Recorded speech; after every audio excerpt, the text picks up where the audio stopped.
En el resguardo donde yo vivo, las plantas alucinógenas las que utilizamos allá son dos. ¿Cuáles? Es la marihuana y el tabaco. ¿Y en qué las usan, Juan?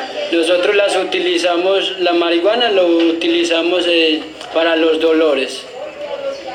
Y el tabaco se utiliza en rituales, como cuáles, en forma de rituales, en celebraciones como a hacer unas, en eso de hacer curaciones de enfermedades en el resguardo, de hacer ceremonias, como en el caso que se hace de niña a mujer, es uno que se hace trabajos en los resguardos. Usan la marihuana y el tabaco. La marihuana se utiliza para los dolores del cuerpo. Y el tabaco siempre se utiliza para ceremonias así, rituales. Bueno, salud kina mawina mude de benande ba mandakuaima be yatuana ndai kamachiara.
Los estudiantes, desde su retrospectiva y ejercicio de narrar sus prácticas, sus vidas y sus experiencias, dan cuenta del espacio escolar como el escenario donde dedican mayor parte de su tiempo y desde donde no se les brindan actividades u oportunidades de canalizar su energía, dinamizar su proceso de aprendizaje. Los estudiantes cuestionan las prácticas pedagógicas y aducen el consumo como una herramienta para tolerar, aguantar, soportar y trabajar en el aula. Puede ser entonces el aula y lo que en ella ocurre un modelo al que se rehúsan, el cual rechazan y se resisten a través del consumo. Además de esto, los estudiantes reconocen las prácticas de dominación que se viven en la escuela y su lucha constante por demostrar que tienen los mismos derechos y merecen el mismo trato dentro y fuera de la institución, cuestionando el lugar de rechazo más que de reconocimiento del que son protagonistas, y el deseo permanente de homogenizarlos como los demás estudiantes. Tal como le expresan, cada uno es un mundo distinto. La lucha por normatizar, igualar, permear, dejar a un lado lo diferente es un debate constante al cual ellos responden con expresiones de su personalidad, con consumir, con defender su consumo, reconociendo los límites, las normas, asintiendo los llamados de atención, pero aprovechando los escenarios en donde su voz tiene lugar para expresarse, cuestionar y resistirse al modelo educativo y el prospecto de estudiante que pretende dar a la sociedad. Como se puede observar en el uso de la marihuana, podemos movernos en dos ámbitos: en el de consumir como una forma de explorar o de percibir el mundo desde otras formas de sentir y ser, vinculadas a la naturaleza, desde una perspectiva cercana a lo mágico y o religioso que desarrollaron muchos pueblos indígenas de América y que, tal como lo expresa el entrevistado, hace parte de su realidad. No obstante, el mundo aparece entonces con otras aristas. Se percibe el mundo desde aquello que permanece invisible durante la vigilia, desde el simple consumo que únicamente busca la recreación, el desconectarse de los problemas cotidianos, el salirse de sí mismo, pero sin generar una conexión con el mundo de la vida, en búsqueda de trascendencia. En el consumo recreativo seguimos siendo nosotros mismos, con otra piel. No se logra la unidad con el mundo, simplemente somos otros. Sin embargo, esos otros merecen el lugar en la escuela y desde su postura, sus prácticas y realidades reclaman sus derechos y sus espacios.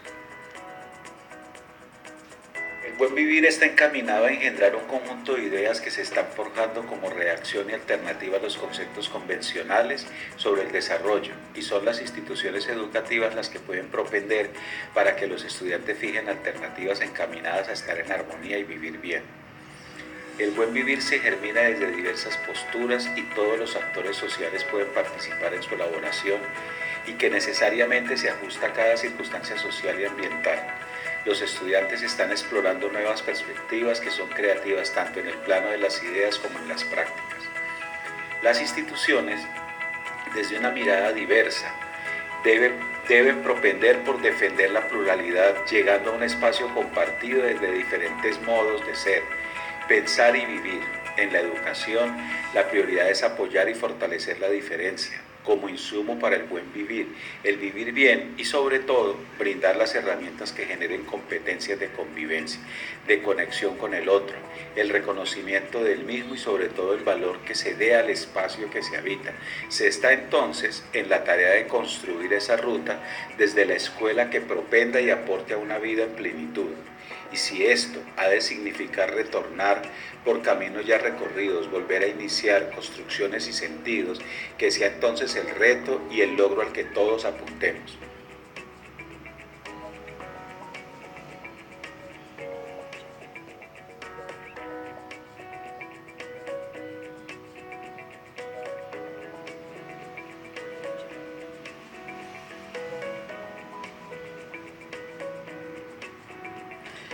El informe de políticas de atención a la diversidad cultural expone lo siguiente.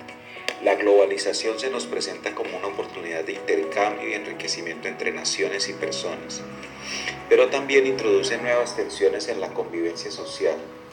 Advertimos el surgimiento de nuevas formas de intolerancia y agresión.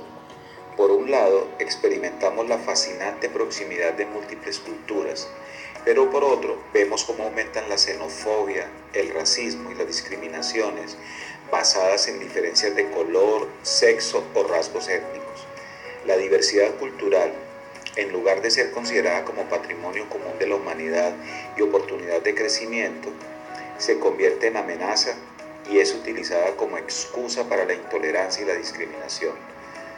Los llamados a educar en diversidad y en alteridad son los maestros, por tener en escena sujetos que acuden a un mismo llamado, la educación.